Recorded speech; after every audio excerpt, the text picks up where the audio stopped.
ស្រឡាញ់ Everest Platinum តែអត់តមានលុយគ្រប់ទេអញ្ចឹងបើអត់តលុយគ្រប់ទិញត្រឹមតែសាក់ស៊ីទៅសិនក៏បានដែរបងប្អូនអ្នកគ្នាគេលេងបងប្អូនអ្នកគ្នានេះគឺជាការដាក់តាំងបង្ហាញជាមួយនឹងសាក់ស៊ីរបស់ Ford Everest Platinum អញ្ចឹងការដាក់តាំងបង្ហាញនេះគឺចង់ឲ្យប្រិយមិត្តអ្នកគ្នាដែលជាទស្សនិកជន Ford ដឹងថាតើ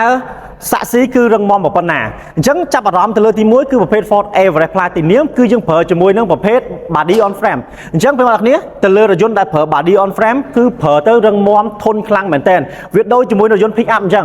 បានន័យថាប្រើប្រភេទ Everest គឺធន់មាំដូច pick up អញ្ចឹងហើយមួយទៀតតកតងជាមួយនឹងប្រភេទ body on frame នេះគឺត្រូវបានទទួលស្គាល់ជា standard uncap និង A uncap ដែលជា standard ទៅលើការបុកប៉ះបាទអញ្ចឹងបានន័យថាទៅលើការបុកប៉ះមិនថាខាងមុខពីចំហៀងបាទឆ្វេងស្ដាំទាំងអស់គឺទទួលបានបាទកាយ5តែម្ដងគឺធានាជូនថាការពារដល់អ្នកបើកបរនៅក្នុងរថយន្តឲ្យបានសុវត្ថិភាពហើយមួយទៀតតោះកាមេរ៉ាតកតងជាមួយនឹងម៉ាស៊ីន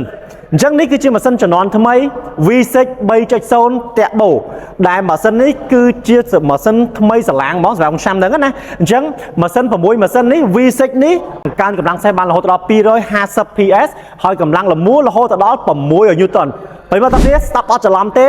6 Newton 250 PS គឺខ្លាំងជាងប្រភេទ Raptor ម៉ាស៊ីនម៉ាស៊ូតជំនាន់មុនទៀតអញ្ចឹងប្រភេទនេះគឺប្រិមិត្តមិនសមចៃទេអត់ច្រើនទេបាទហើយជាពិសេសគឺកម្លាំងវិញជន់បានតែម្ដងម៉ាស៊ីនស្ងាត់ជាងមុនកាត់បន្ថយលំញ័រហើយអ្វីដែលសំខាន់គឺទៅលើប្រព័ន្ធជើងក្រោម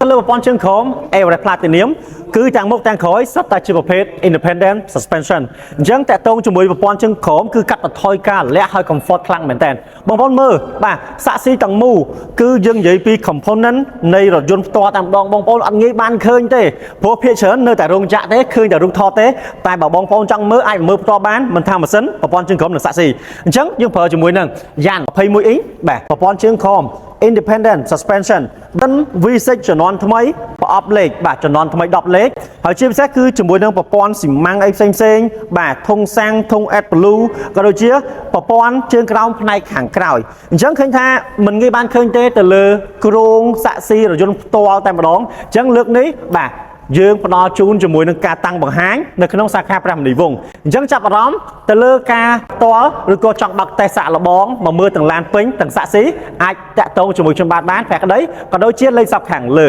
អញ្ចឹងជួបគ្នាជាមួយនឹងសាក់ស៊ីឡាននៅសាខាមនីវង្សកុំភ្លេចបាទតម្លៃត្រឹមតែ